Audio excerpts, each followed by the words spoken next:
बिना किसी देरी के सीधे सबसे बड़े सवाल पर आते हैं। आखिर भाषा सिखाने का सबसे अच्छा, सबसे असरदार तरीका है क्या? देखिए, ये सिर्फ एक सवाल नहीं है, ये वो नींव है जिस पर भाषा सिखाने की पूरी इमारत खड़ी होती है।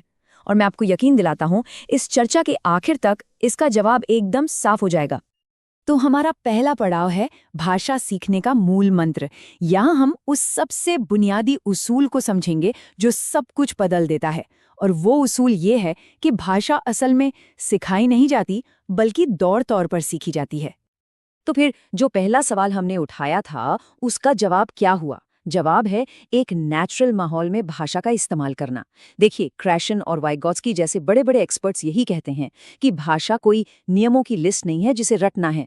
ये तो एक हुनर है, एक स्किल जो असल बातचीत और इस्तेमाल से ही आती है, बिल्कुल वैसे ही जैसे कोई भी बच्चा अपनी माँ बोली सीखता है ना? और हाँ, ये सीखने का भी एक कुदरती क्रम होता है। सबसे पहले सुनना, फिर बोलना, उसके बाद पढ़ना और आखिर में लिखना। इसे ही हम शॉर्ट में LSRW कहते हैं। ये पूरी दुनिया में एक जैसा है और एक अच्छे टीचर को हमेशा इसी नेचुरल रास्ते पर चलना चाहिए। अच्छा, इसी बात को क्रैशन का अधिग्रहण अधिगम सिद्धांत और मजबूत करता है। ये क्या कहता है? ये कहता है कि भाषा सीखना किसी मंजिल पर पहुंचना नहीं है। ये तो एक सफर है जो हमेशा चलता रहता है। मतलब ये एक प्रोसेस है, कोई रेडीमेड प्रोडक्ट नहीं जो टीचर ने उठाया और स्टूडेंट को दे दिया। असल में तो सीखने का ये जो सफर है ना, वही सबसे जरूरी है। और जानते हैं, इस सफर में सबसे बड़ा मददगार कौन है? हमारी अपनी मातृभाषा।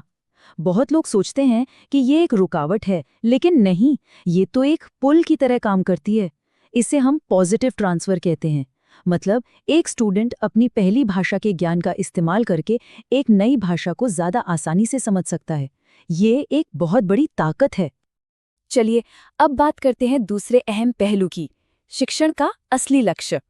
मतलब हम ये जो इतने सारे तरीके और सिद्धांत अपना रहे हैं, इन सब का आखिर मकसद क्या है? हम बच्चों में असल में क्या बनाना चाहते हैं, क्या हासिल करना चाहते हैं? और इसका जवाब बिल्कुल साफ है, संप्रेषण कौशल यानी कम्युनिकेशन स्किल्स। NCF 2005 इस बात पर बार बार जोर देता है। खासकर प्राइमरी लेवल पर भाषा सिखाने का असली मकसद बच्चों को व्याकरण का पंडित बनाना नहीं है, बल्कि उन्हें इस लायक बनाना है कि वो अपने मन की बात कह सकें और दूसरों की बात समझ सकें। अच्छा, तो अगर ऐसा है तो सोचिए, निबंध लिखवाने जैसी एक्टिविटी का क्या मकसद हुआ? क्या हम बस ये चेक कर रहे हैं कि उनकी ग्रामर सही है या नहीं, या फिर इसके पीछे कोई और बड़ी वजह है? नहीं, इसका असली मकसद ग्रामर चेक करना नहीं है। इसका मकसद है अभिव्यक्ति कौशल को निखारना। ये बच्चों के लिए एक मौका है कि वो अपने विचारों को इकट्ठा करें, उन्हें सही शब्दों में पिरोएं और फिर क्रिएटिव तरीके से पेश करें। ये सब कुछ उसी बड़े लक्ष्य संप्रेषण को हासिल करने का एक जरिया है। ठीक है, तो थ्योरी तो समझ आ गई। अब आते हैं सबसे प्रैक्टिकल हिस्से पर, कक्षा की प्रभावी गतिविधियां। मतलब इन सारे आइडियाज को क्लासरूम में असलियत में कैसे लाया जाए। वो कौन सी एक्टिविटीज हैं जो सीखने को मजेदार और असरदार बनाती हैं? देखिए, यहाँ कुछ बेहतरीन मिसालें हैं और मजे की बात यह है कि हर एक्टिविटी का एक खास मकसद है। जैसे कहानी सुनाने से सुनने की स्किल और कल्पना शक्ति बढ़ती है। किसी तस्वीर को देखकर उसके बारे में बताने से सुनने और बोलने दोनों की प्रैक्टिस होती है। खुद से नई कहानी बनाना रटना नहीं, बल्कि क्रिएटिविटी सिखाता है। बाल सभा जैसे प्रोजेक्ट्स तो भाषा को क्लास से बाहर असल दुनिया में इस्तेमाल करने का मौका देते हैं। और हाँ, बाल साहित्य ये पढ़ने को एक मजेदार खेल बना देता है। और इन सभी एक्टिविटीज में टीचर का रोल क्या है? उनका रोल है स्कैफोल्डिंग का। ये वाइगॉत्स्की का एक बहुत ही शानदार आइडिया है। इसका सीधा सा मतलब है कि टीचर शुरू में बच्चे को थोड़ी मदद, कुछ इशारे, कुछ सपोर्ट देता है और फिर जैसे जैसे बच्चा सीखने लगता है वो अपना सपोर्ट धीरे धीरे हटा लेता है। ठीक वैसे ही जैसे एक बिल्डिंग बनाते समय मचान लगाया जाता है और काम पूरा होने पर हटा लिया जाता है। तो ठीक है, बच्चे सीख रहे हैं, एक्टिविटीज हो रही हैं, पर हमें ये पता कैसे चलेगा कि वो कितनी तरक्की कर रहे हैं? यहीं पर आता है हमारा चौथा पॉइंट, प्रगति मापने के सही तरीके।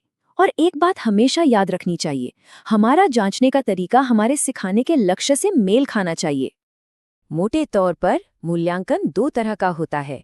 एक है फॉर्मेटिव, जो लगातार क्लास के दौरान ही चलता रहता है, जैसे बच्चों से सवाल जवाब करना, इसका मकसद उन्हें जज करना नहीं, बल्कि उनकी मदद करना और सुधार लाना है। पोर्टफोलियो इसका एक बहुत अच्छा टूल है। और दूसरा है समेटिव, जैसे साल के आखिर में होने वाला एग्जाम, जिसका फोकस ज्यादातर नतीजा सुनाने पर होता है। आज की मॉडर्न टीचिंग में जोर फॉर्मेटिव पर ही दिया जाता है। और जब गलतियों को सुधारने की बात आती है तो एक सुनहरा नियम है, उसे गांठ बांध लीजिए। फ्लुएंसी पहले, एक्यूरेसी बाद में। मतलब जब कोई बच्चा बोल रहा हो तो उसे बीच में टोक कर उसकी गलती ठीक मत कीजिए। ऐसा करने से उसका कॉन्फिडेंस टूटता है और वो बोलने से घबराने लगता है। उसे अपनी बात पूरी करने दीजिए, सुधार बाद में भी हो सकता है। चलिए अब हम जरा और बड़ी तस्वीर देखते हैं। ये जो कुछ भी क्लास में हो रहा है उसे उन बड़ी बड़ी पॉलिसीज और सिद्धांतों से जोड़ते हैं जो पूरे एजुकेशन सिस्टम को दिशा दिखाती हैं। और कमाल की बात यह है कि हमारी बड़ी बड़ी राष्ट्रीय नीतियां, जैसे एनसीएफ 2005 हो, आरटीई 2009 हो या फिर नई एनईपी 2020, ये सब इन्हीं मॉडर्न तरीकों की वकालत करती हैं। वो साफ कहती हैं कि क्लास में कई भाषाएं होना कोई समस्या नहीं, बल्कि एक खजाना है। वो कहती हैं कि हर बच्चे की ज़रूरत के हिसाब से अलग अलग मटेरियल होना चाहिए। व्याकरण को रटाया न जाए, बल्कि ज़रूरत के हिसाब से समझाया जाए, और बच्चों की अपनी बोली का सम्मान किया जाए और धीरे धीरे उसे मानक भाषा से जोड़ा जाए। और अब वो सवाल जिसके बिना सीटेट का पेपर शायद ही पूरा होता है, ये वो सवाल है जो इस पूरी बातचीत का निचोड़ है, इसका सार है। सवाल एक बार फिर वही है जो शुरू से हमारे साथ चल रहा है। भाषा सिखाने का असली अंतिम लक्ष्य आखिर है क्या? क्या बच्चों को ग्रामर में माहिर बनाना है या उन्हें बहुत सारे शब्द रटा देना है? और इसका एक ही पक्का जवाब है, संप्रेषण कौशल, यानी कम्युनिकेशन स्किल्स।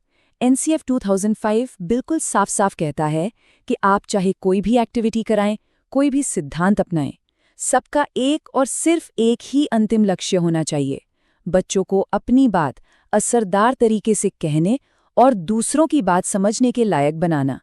यही वो धागा है जो इन सभी मोतियों को एक माला में पिरोता है। तो आज की ये सारी बातचीत हमें एक बहुत ज़रूरी सवाल पर लाकर खड़ा करती है। हमें सोचना होगा कि हमारी क्लासरूम्स क्या हैं? क्या वो सिर्फ ज्ञान के गोदाम हैं जहां हम बस जानकारी भरते जाते हैं, या फिर वो कम्युनिकेशन के यानी बातचीत के हब हैं जहां विचारों का लेन देन होता है और असल हुनर पैदा होते हैं? इस सवाल का जवाब ही एक टीचर के तौर पर आपकी पूरी सोच को, आपकी पूरी फिलॉसफी को